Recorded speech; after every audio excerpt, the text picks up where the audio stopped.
ನಮಸ್ಕಾರ. ಇವತ್ತು ನಾನು ಹೇಳ್ತಿರೋದು ಬರೀ ಕಥೆ ಅಲ್ಲ. 2013ರಲ್ಲಿ ಇಡೀ ಜಗತ್ತನ್ನೇ ಬೆಚ್ಚಿ ಬೀಳಿಸಿದ್ದ ಒಂದು ರಿಯಲ್ ಇನ್ಸಿಡೆಂಟ್ ಬಗ್ಗೆ. ಇದು ನಡೆದಿದ್ದು ಅಮೇರಿಕಾದ ಲಾಸ್ ಏಂಜಲಸ್ ಸಿಟಿಯಲ್ಲಿರೋ ಒಂದು ಹೋಟೆಲ್ನಲ್ಲಿ.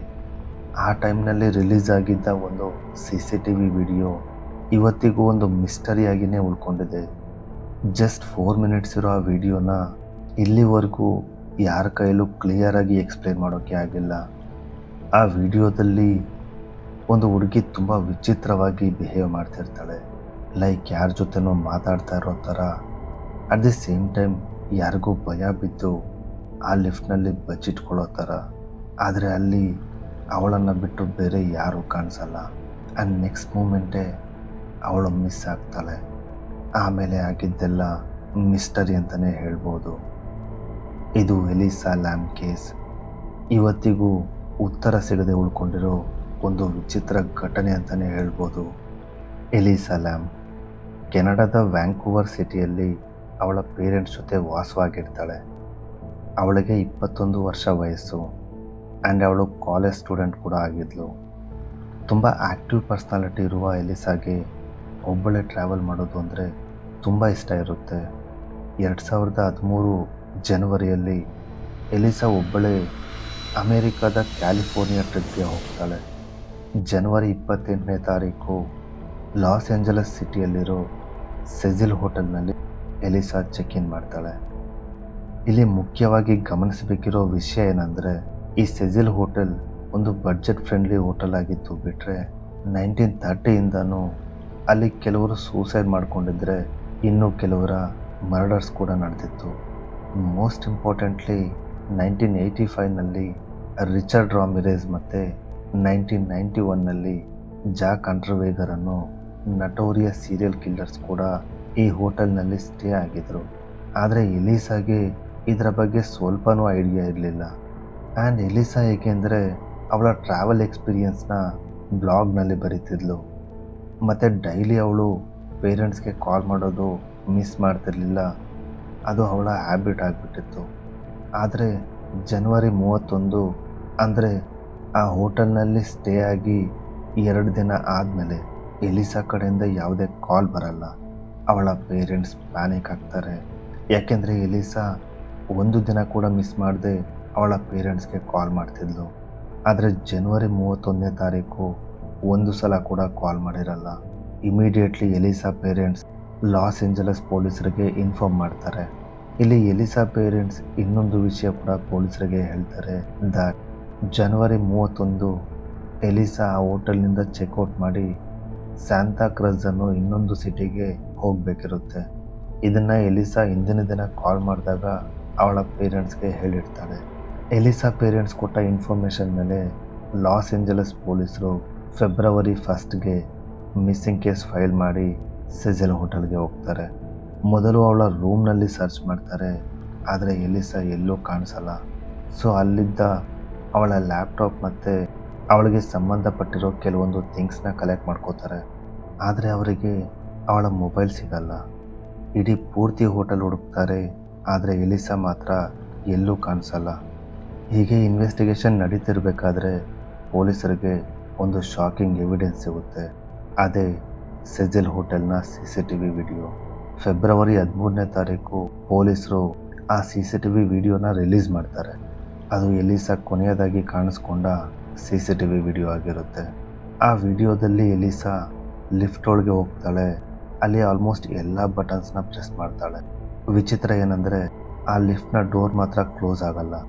ಹಾಗೆ ಅವಳು ಲಿಫ್ಟ್ನಿಂದ ಹೊರಗಡೆ ಬಗ್ಗಿ ಆ ಕಡೆ ಈ ಕಡೆ ಕಾರಿಡಾರ್ ನೋಡ್ತಾಳೆ. ಅಲ್ಲಿ ಅವಳು ಯಾರಿಗೂ ಭಯ ಪಡೋ ಥರ ಕಾಣಿಸ್ತಿರುತ್ತೆ. ಆಮೇಲೆ ಅವಳು ಲಿಫ್ಟ್ ಒಳಗಡೆ ಬಂದು ಕಾರ್ನರಲ್ಲಿ ಬಚ್ಚಿಟ್ಕೊಳ್ಳೋ ಥರ ನಿಂತ್ಕೋತಾಳೆ. ಮತ್ತು ಅವಳು ಲಿಫ್ಟಿಂದ ಆಚೆ ನಿಂತ್ಕೊಂಡು ತುಂಬ ವಿಚಿತ್ರವಾಗಿ ಆಡ್ತಾ ಇರ್ತಾಳೆ. ಅಲ್ಲಿ ಅವಳ ಬಾಡಿ ಲ್ಯಾಂಗ್ವೇಜ್ ನೋಡ್ತಿದ್ರೆ ಅವಳು ಯಾರಿಗೂ ಭಯ ಪಡ್ತಿರೋ ಥರನೇ ಇತ್ತು. ಕೊನೆಗೆ ಅವಳು ಅಲ್ಲಿಂದ ಹೊರಟೋಗ್ತಾಳೆ. ಇಲ್ಲಿ ಇನ್ನೂ ವಿಚಿತ್ರ ಏನಂದರೆ ಆ ಲಿಫ್ಟ್ನ ಡೋರ್ ಎಲಿಸಾ ಇದ್ದಾಗ ಕ್ಲೋಸ್ ಆಗಲ್ಲ. ಅವಳಲ್ಲಿಂದ ಹೋದ್ಮೇಲೆ ಕ್ಲೋಸ್ ಆಗುತ್ತೆ. ಆದರೆ ಯಾಕೆ ಈ ಥರ ಆಯಿತು ಅಂತ ಮಾತ್ರ ಗೊತ್ತಿಲ್ಲ. ಆ್ಯಂಡ್ ಅದೇ ಅವಳ ಲಾಸ್ಟ್ ರೆಕಾರ್ಡೆಡ್ ವಿಡಿಯೋ. ಆಮೇಲೆ ಯಾವ CCTV ಕ್ಯಾಮ್ರಾದಲ್ಲೂ ಎಲಿಸಾನ ಮೂಮೆಂಟ್ ರೆಕಾರ್ಡ್ ಆಗಿಲ್ಲ. ಆದರೆ ನಿಜವಾದ ಶಾಕ್ ಇನ್ನು ಮುಂದೆ ಇತ್ತು. ಇದು ಈ ಇಡೀ ಕೇಸ್ಗೆ ಬಿಗ್ ಟ್ವಿಸ್ಟ್ ಅಂತಲೇ ಹೇಳ್ಬೋದು. ಫೆಬ್ರವರಿ 19ನೇ ತಾರೀಕು ಆ ಸೆಜಿಲ್ ಹೋಟೆಲ್ನಲ್ಲಿ ಸ್ಟೇ ಆಗಿದ್ದ ಕೆಲವು ಗೆಸ್ಟ್ಗಳು ಅಲ್ಲಿ ಬರ್ತಿರೋ ನೀರು ತುಂಬ ವಿಚಿತ್ರವಾಗಿದೆ, ಟೇಸ್ಟ್ ಡಿಫ್ರೆಂಟ್ ಅನ್ನಿಸ್ತಿದೆ, ಕಲರ್ ಕೂಡ ಸ್ವಲ್ಪ ಬ್ಲ್ಯಾಕಿಶ್ ಆಗಿದೆ ಅಂತ ಕಂಪ್ಲೇಂಟ್ ಮಾಡ್ತಾರೆ. ಆವಾಗ ಒಬ್ಬ ಮೇಂಟೆನೆನ್ಸ್ ವರ್ಕರ್ ಹೋಟೆಲ್ ರೂಫ್ ಮೇಲೆ ಹೋಗ್ತಾನೆ. ಅಲ್ಲಿ ಟೋಟಲ್ 4 ವಾಟರ್ ಟ್ಯಾಂಕ್ಸ್ ಇದ್ವು. ಅವನು ಒಂದೊಂದೇ ವಾಟರ್ ಟ್ಯಾಂಕ್ನ ಮುಚ್ಚಳ ಓಪನ್ ಮಾಡಿ ಚೆಕ್ ಮಾಡ್ತಿರ್ತಾನೆ. ಆದರೆ ಒಂದು ವಾಟರ್ ಟ್ಯಾಂಕ್ನ ಓಪನ್ ಮಾಡಿದಾಗ ಅವನು ಕಂಪ್ಲೀಟ್ ಶಾಕ್ ಆಗ್ತಾನೆ. ಯಾಕಂದರೆ ಆ ವಾಟರ್ ಟ್ಯಾಂಕ್ನಲ್ಲಿ ಎಲಿಸಾ ಬಾಡಿ ತೇಲ್ತಾ ಇರುತ್ತೆ. ಈ ನ್ಯೂಸ್ ಹೊರಗಡೆ ಬಂದಾಗ ಲಿಟ್ರಲಿ ಇಡೀ ಜಗತ್ತೇ ಬೆಚ್ಚಿ ಬೀಳುತ್ತೆ. ಆ್ಯಂಡ್ ಜಸ್ಟ್ ಇಮ್ಯಾಜಿನ್ ಅಲ್ಲಿನ ಗೆಸ್ಟ್ಗಳ ಸಿಚುವೇಶನ್ ಹೇಗಾಗಿರಬೇಡ ಅಂತ.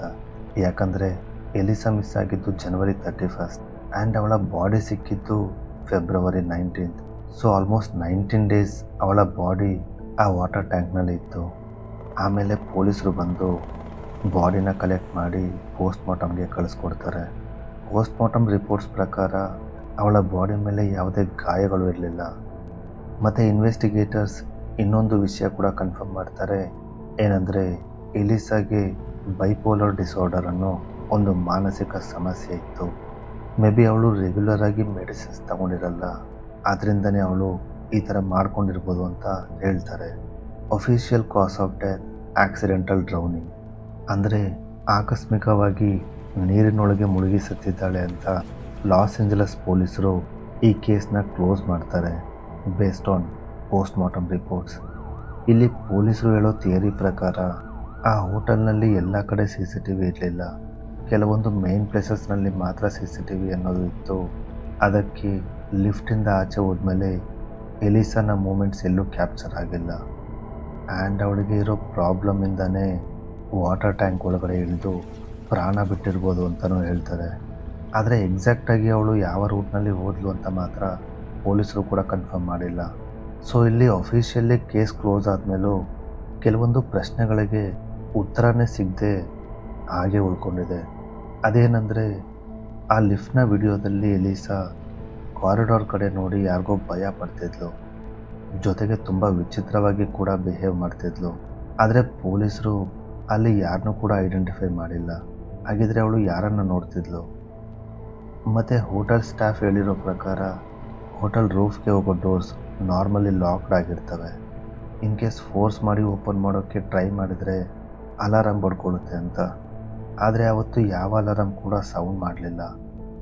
ಇನ್ ಕೇಸ್ ಎಲಿಸಾ ಡೋರ್ನ ಕೂಡ ದಾಟ್ಕೊಂಡು ಹೇಗೋ ಟೆರೇಸ್ಗೆ ಹೋಗಿದ್ರು, ಅಷ್ಟು ದೊಡ್ಡದಾಗಿರೋ ಮತ್ತು ಹೈಟಲ್ಲಿರೋ ವಾಟರ್ ಟ್ಯಾಂಕ್ನ ಹೇಗೆ ಎತ್ತಿದ್ಲು?